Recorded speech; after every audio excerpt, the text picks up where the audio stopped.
Assalamualaikum warahmatullahi wabarakatuh. Waalaikumsalam warahmatullahi wabarakatuh. Alhamdulillahillazi adana lihaza wa makunna linahtadiya laulahu an hadanallah. Puji syukur kita panjatkan kepada Allah Subhanahu wa taala yang telah memberikan rahmat dan karunia-Nya kepada kita semua sehingga kita dapat bertemu di Zoom meeting kali ini. Salat beriring salam tak bosan-bosannya kita ucapkan kepada orang junjungan umat yakni Nabi besar Muhammad SAW yang telah membawa kita dari zaman jahiliyah kepada zaman yang modern penuh dengan ilmu pengetahuan seperti yang kita rasakan pada saat sekarang ini. Baiklah, untuk mempersingkat waktunya, kami akan mempresentasikan materi tentang konsep dasar proses dan peranan guru dalam administrasi kurikulum. Yang akan dipresentasikan oleh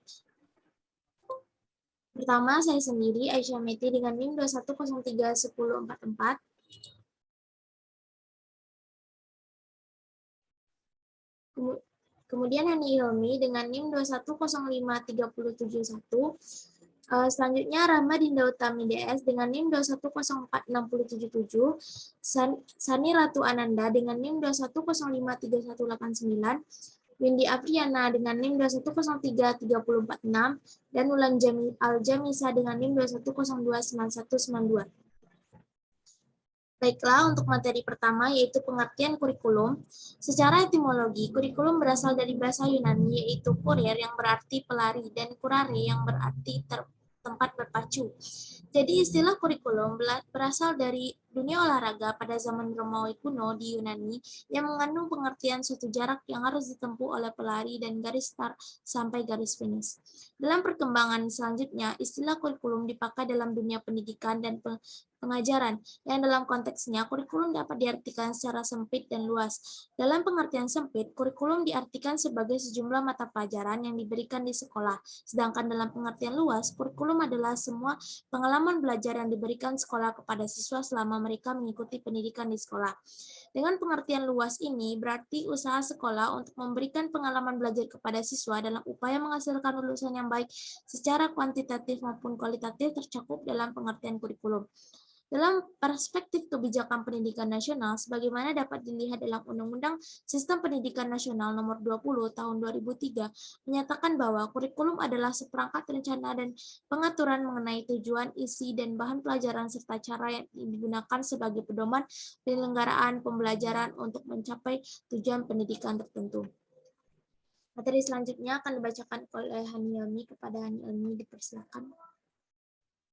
Terima kasih moderator. Administrasi kurikulum. Administrasi kurikulum merupakan seluruh proses kegiatan yang direncanakan dan diusahakan secara sengaja dan bersungguh-sungguh serta pembinaannya secara kontinu terhadap situasi belajar mengajar secara efektif dan efisien demi membantu tercapainya tujuan pendidikan yang telah ditetapkan.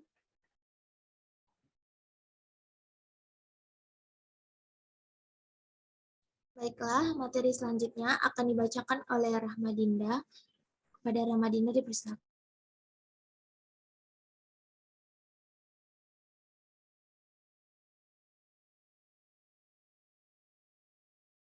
Rahmadinda, silakan. Terima kasih moderator. Saya akan membacakan materi tentang proses administrasi pendidikan. Yang pertama yaitu perencanaan kurikulum. Di dalam perencanaan kurikulum terdapat sekitar masalah tanggung jawab untuk menentukan bagaimana bentuk kurikulum itu. Perencanaan kurikulum adalah pekerjaan yang memerlukan keahlian dan karena itu dikerjakan oleh para ahli atau expert dalam bidang perencanaan kurikulum sehingga kurikulum harus direncanakan direncanakan baik-baik. Ada beberapa hambatan dalam perencanaan kurikulum yaitu satu, masih sering terjadi perbedaan per visi misi yang hendak dicapai. Dua, lahirnya gagasan desentralisasi pengembangan kurikulum. Tiga, tim perekayasa kurikulum masih terpusat pada tingkat pusat. Keempat, belum berorientasi pada kepentingan peserta didik dan bersifat sentralistik.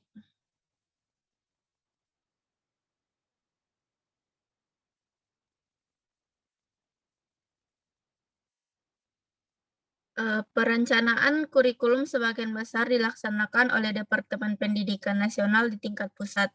Ini tidak berarti bahwa di tingkat daerah dan sekolah tidak ada perencanaan kurikulum yang dilakukan oleh Departemen Pendidikan Nasional di tingkat pusat, yaitu 1. Penyusunan program dan pengembangan kurikulum, 2. Penyusunan pedoman teknis pelaksanaan kurikulum seperti pedoman penyusunan kalender pendidikan, pembagian tugas guru, penyusunan jadwal pelajaran, penyusunan program pengajaran, dan penyusunan persiapan satuan acara pengajaran. Lanjut.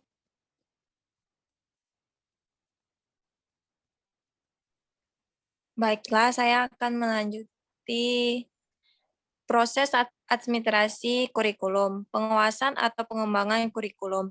Dalam pengembangan kurikulum terdapat 2 proses utama, yakni pengembangan pedoman kurikulum dan pengembangan pedoman instruksional. Pedoman kurikulum meliputi latar belakang yang berisi rumusan falsafah dan tujuan lembaga pendidikan yang menjadi sasaran, rasional bidang studi atau mata kuliah, struktur organisasi, bahan pelajaran, silabus yang berisi mata pelajaran secara lebih terinci yang diberikan, yakni skope atau ruang lingkup dan urutan penyajian. Pedoman instruksional diperoleh atas usaha pengajar untuk mengurai isi pedoman kurikulum agar lebih spesifik sehingga lebih mudah untuk mempersiapkan sebagai pelajaran dalam kelas. Dengan demikian, apa yang diajarkan benar-benar bersumber dari pedoman kurikulum. Keberhasilan kurikulum dapat diukur dari sejauh mana siswa dapat menguasai materi pelajaran yang tertuang di dalam kurikulum. Sebagus apapun desain atau rancangan kurikulum yang dimiliki, keberhasilannya sangat tergantung pada guru. Baiklah, akan dilanjutkan oleh Baiklah, terima kasih Sani.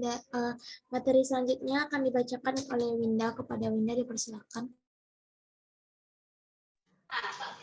Baiklah, di sini saya akan menjelaskan materi tentang proses administrasi pendidikan. Yang pertama yaitu evaluasi.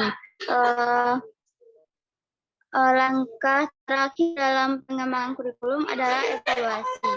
Evaluasi adalah proses yang berkelanjutan karena data yang terkumpul dan dibuat membangun untuk memperbaiki sistem evaluasi yang adalah sangat esensial dalam pengembangan kurikulum. Yang selanjutnya yaitu merumuskan tentang evaluasi. Evaluasi pelaksanaan kurikulum bertujuan untuk mengukur seberapa jauh penerapan kurikulum berstandar nasional yang dipakai sebagai pedoman pengembangan dan pelaksanaan kurikulum di daerah atau sekolah, sehingga pelaksanaan kurikulum tersebut dapat dimengerti, dipahami, serta diterapkan dalam kehidupan sehari-hari dan dapat dianalisa oleh peserta didiknya. Baik, terima kasih Winda. Materi selanjutnya akan dibacakan oleh Daulan. Dipersilakan. Baiklah, terima kasih kepada moderator. Selanjutnya, fungsi administrasi kurikulum.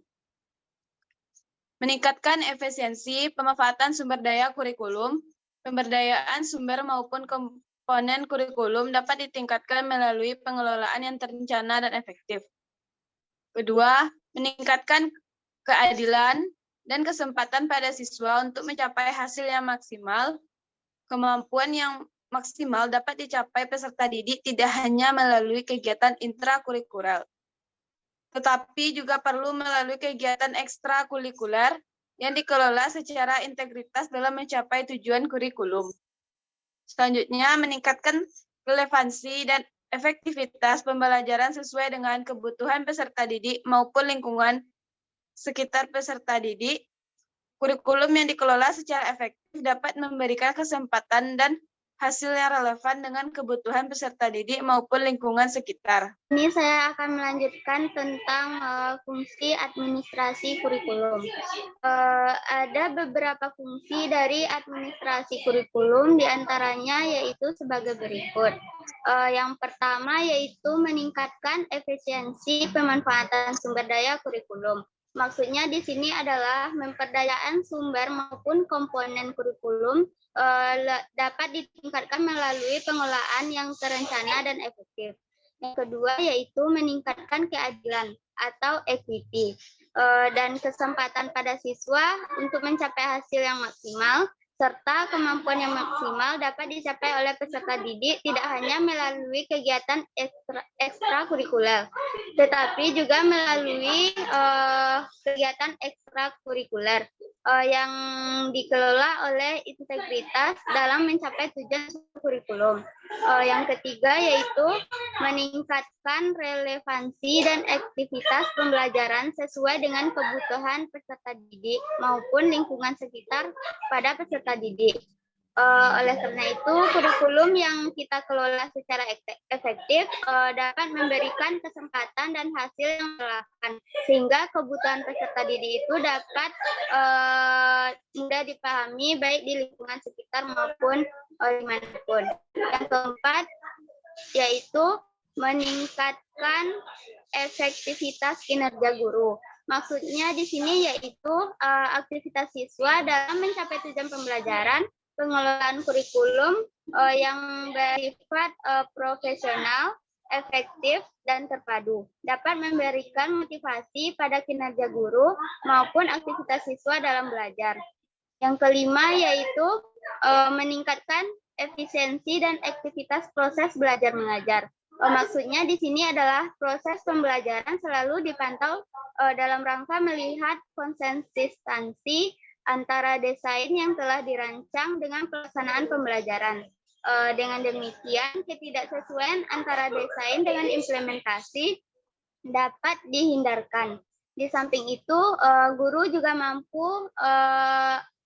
mampu sehingga siswanya selalu termotivasi untuk melaksanakan pembelajaran yang efektif, efisien karena adanya dukungan kondisi positif yang diciptakan dalam kegiatan pengelolaan kurikulum.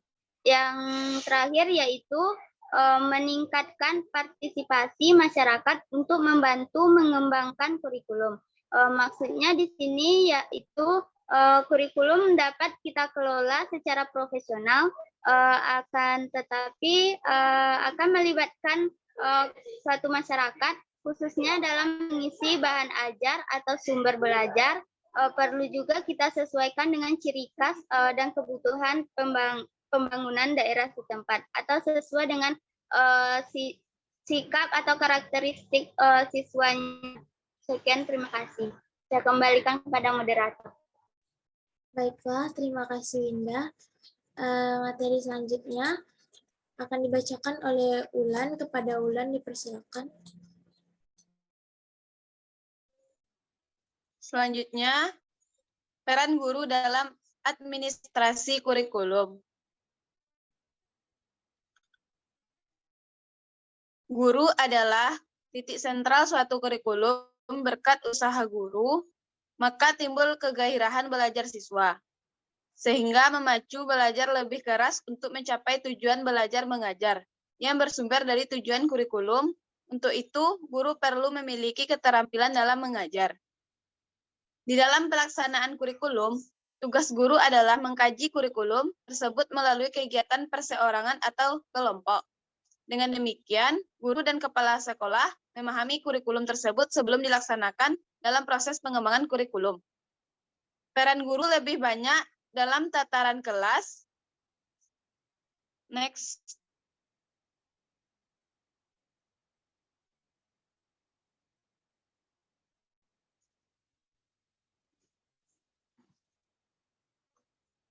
Berikut dijelaskan peran guru dalam administrasi kurikulum, yaitu yang pertama, sebagai implementer, guru berperan dalam mengaplikasikan kurikulum yang sudah ada. Dalam melaksanakan perannya, guru hanya menerima kebijakan perumus kurikulum. Guru tidak memiliki ruang baik untuk menentukan isi kurikulum maupun menentukan target kurikulum. Yang kedua, adapters. Guru berperan lebih dari sebagai pelaksana kurikulum, tetapi juga sebagai penyelaras kurikulum dengan karakteristik kebutuhan siswa dan kebutuhan daerah. Dalam fase ini, guru memberikan kewenangan untuk menyelesaikan kurikulum yang sudah ada dengan karakteristik sekolah dan kebutuhan lokal. Next. Yang ketiga, developers. Guru berwenang dalam mendesain kurikulum. Guru bukan saja dapat menentukan tujuan dan isi pelajaran yang akan disampaikan, akan tetapi juga dapat menentukan strategi apa yang harus dikembangkan serta bagaimana mengukur keberhasilannya. Sebagai pengembang kurikulum yang sepenuhnya, guru dapat menyusun kurikulum sesuai dengan karakteristik, visi dan misi sekolah serta sesuai dengan pengalaman belajar yang dibutuhkan siswa. Yang keempat yaitu research. Peran guru sebagai peneliti kurikulum. Peran ini dilaksanakan sebagai bagian dari tugas profesional guru yang memiliki tanggung jawab dalam meningkatkan kinerjanya sebagai guru. Dalam pelaksanaan peran guru sebagai peneliti, guru memiliki tanggung jawab untuk menguji berbagai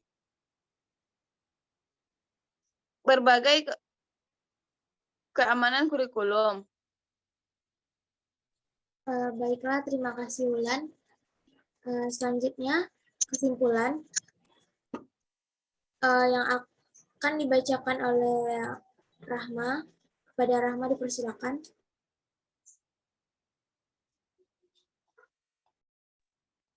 Baiklah, saya akan membacakan kesimpulan. Jadi, kegiatan dalam administrasi kurikulum adalah berbagai kegiatan yang bertujuan untuk melaksanakan dan mengembangkan kurikulum, sehingga kurikulum dapat dijadikan sebagai instrumen dalam mencapai tujuan dan sasaran pendidikan. Dengan menerapkan prinsip-prinsip administrasi, kurikulum kemudian dikembangkan sehingga dalam pelaksanaan kurikulum dapat mencapai sasaran pendidikan yang diharapkan. Setidaknya kegiatan administrasi kurikulum menghendaki agar rumusan kurikulum benar-benar terencana dengan baik, sehingga dalam pelaksanaannya dapat berjalan dengan baik pula.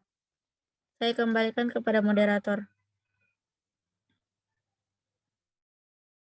Baiklah, terima kasih kepada teman-teman yang sudah menyampaikan materinya. Ini adalah slide terakhir dari kami. Kami mohon maaf jika ada kesalahan. Assalamualaikum warahmatullahi wabarakatuh. Waalaikumsalam warahmatullahi wabarakatuh.